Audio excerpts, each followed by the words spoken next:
So Rachel Reeves thinks Jeremy Corbyn starting a new party is just one big ego trip. She told a packed out fringe crowd, "The bloke's got a big ego. He tries to destroy my party." Is she all right? The same Rachel Reeves who once proudly declared is not the party of people on benefits, by the way. The same Rachel Reeves who copied and pasted parts of her economics book whilst writing about women being erased from history. Irony fatigue, anyone? Babe, you actually don't have a say in this matter, just letting you know. And this is such a weird point to make as well of Corbyn and outside of the usual shit that they say. Destroy the party. How? He didn't purge the right from the party as they have with the left. He didn't dictate a majority of policy positions completely unsupported by the membership. He didn't lie to become leader and then 180 entirely on his own platform. On what basis could you even use the word destroy, Rachel? And let's be honest, who's really out of touch here? Corbyn's platform is basic stuff: rent controls, public transport, peace, housing, childcare.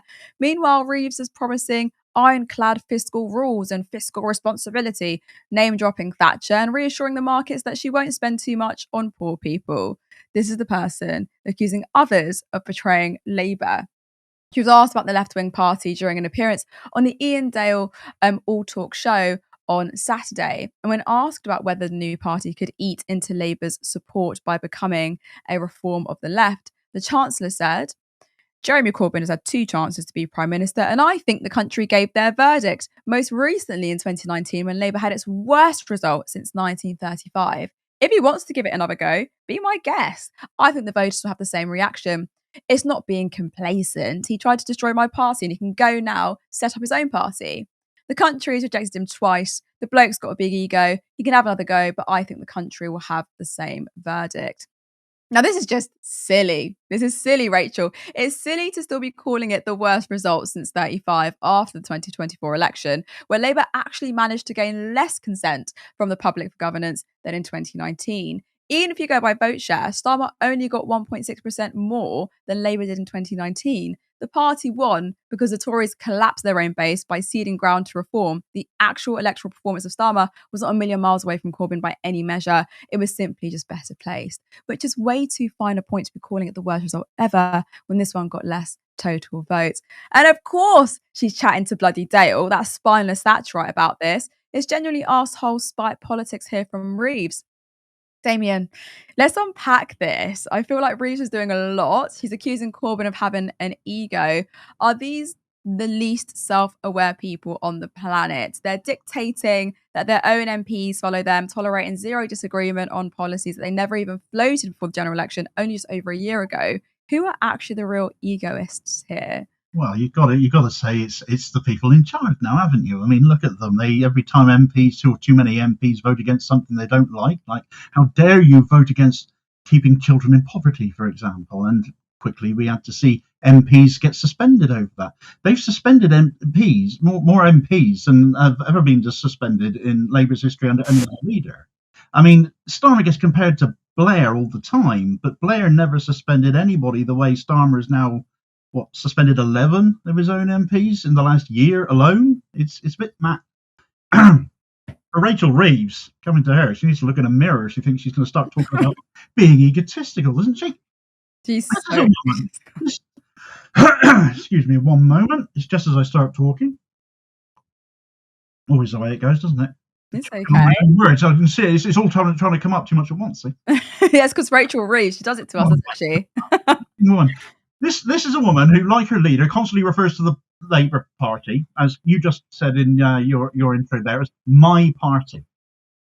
Their party at all. It belongs to the membership. But Starmer always says, my party. Now Rachel Reeves is saying, it's my party too. Not theirs at all. That's egotism, if ever there was any. There's some ownership by them over the party. And certainly in the authoritarian way they run things, that makes sense. This is a woman who thought getting photographed in the public toilet was a good idea. Thinks she's an iron chancellor, but the only people she takes an iron rod to are children, the disabled and the elderly. And she still can't get her maths right even then, because rumour has it there's another £20 billion black hole she's discovered now after the other £22 billion black hole. And whatever happened to that, incidentally? Did it ever get filled, or did it just quietly get dropped? I mean, Corbyn's leadership was mired by attacks from within the Labour Party by the likes of Reeves. She never has had a good word to say about him. She said, he's destroying my party. The guy's been an MP since she was 3 years old. So he's had ample opportunity to destroy it long before now, if that was true. But, Starmer told us all, if we don't like the way he and the Labour right have changed the party, how they're running things, and there's the door. Well, lots of us took it, didn't we? We had the temerity to take it even. How dare we? How dare they go away? How dare they take their votes with them? Where do they think they're going with those? If they don't vote for us, who will they vote for instead? It's the old Peter Mandelson adage that the left have nowhere else to go. Not so true anymore, is it? People now have other options. Some of us, like myself, took to the Green Party. They're swinging behind the likes of Zach Polanski and Martin Ali in those leadership elections that are going now. But they can equally go to Jeremy and Zara's new movement as it gets set up, as it builds up. Even Labour councillors are now leaving. I mean, the Hastings Independent Group that left Labour in 2023, they've all said they're signing up to Corbyn's Your Party as soon as it becomes a proper party with a proper name. And there's a councillor in Coventry, Chloe Lewis, I think her name was. She's just resigned the Labour whip and is apparently going to be joining the Corbyn party or whatever, Your Party, as far as whatever it ends up being called in the long term. So Reeves has got a lot of brass neck here, but she was playing to the converted, essentially, playing to people that wanted to hear about it. Ian Dale, he'll have lapped it up, wouldn't he? But that's the sort of presenter he is. He's for heaven's sake. And she cries and said, "No, don't call me a red Tory." They're both so fucking spineless, like they're pathetic. I can't stand them. But I also want to know about this anger, because there seems to be so much pent up there. Like, why is the Labour establishment so viscerally angry at Corbyn's continued relevance, do you think? I think, as far as anger goes, look at who they represent, because it's not us, is it? The Labour right, they represent the billionaires, the alleged wealth creators, even though they aren't. It's ordinary working class people, the likes of you and I, that do that sort of thing. They just cream all the profits off the top. It's the donor class that they represent. And so as a result, they end up being bought and paid for by vested interests. The Labour left represents working class collectivism, the trade unionism of the Labour Party's foundational roots. They represent public ownership, which Starmer and co won't have a bar of. They stand against imperialism, which is why they stand against everything that Israel is doing in Gaza right now, because that is a Western imperialist colonial project. And Starmer, of course, is right behind it, despite saying versions now that he might recognise a Palestinian state if Israel jumps to his tune, which really does sum the man up brilliantly as to how vile and foul his politics really is. But it's emblematic of the Labour right. They represent none of us, nothing that we represent anymore, and it's become more and more exposed as mainstream media cannot cover it up anymore either, because social media and alternative media, independent media such as yourselves, your wonderful selves on Turn Left, the stuff I do as well, but it's not as good as you guys. Oh no, I mean, you're brilliant. There's an awful lot of really good independent outlets now that won't let them get away with it in a way that the media was complicit in it once upon a time. So where the left have all the ideas that are going to make a difference to ordinary people's lives, the right have none. So they have to hide behind terms like being electable instead, which of course Corbyn never was he? He was never electable, even though he got more votes, as you said at the start there, in 2017 and 2019 than Starmer did in last year's 2024 elections. But first past the post being the joke that it is, of course it gave Starmer a massive majority and denied us a Corbyn-led country instead. And it's also about control. It's always been about control in the Labour Party. Who has control of the party?